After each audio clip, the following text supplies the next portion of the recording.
ఒక చిన్న పట్టణంలో ఒక అమ్మాయి ఉండేది. తన పేరుకు తగ్గట్టే ఆమె చాలా ప్రశాంతంగా, సౌమ్యంగా ఉండేది. చిన్నప్పటినుంచి ఆమెకు అబద్ధాలు చెప్పడం, గొడవలు పడటం అంటే అస్సలు ఇష్టముండేది కాదు. ఆమె ధ్యాసంతా తన పనిమీద, తన బాధ్యతల మీదే ఉండేది. పెళ్లి చేసుకుని అత్తారింటికి వెళ్ళినప్పుడు అందరిలాగే ఆమెకు కొన్ని సవాళ్లు ఎదురయ్యాయి.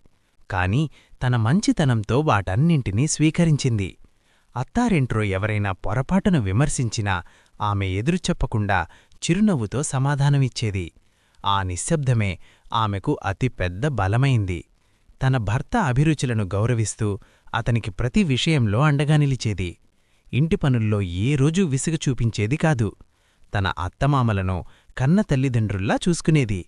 వారు అనారోగ్యంతో ఉన్నప్పుడు ఆమె పడ్డ తపన చూసి ఆ అత్త ఏ కన్నీళ్లు పెట్టుకుంది. ఆమె చేసే ప్రతి పనిలో ఒక స్పష్టత ఉండేది.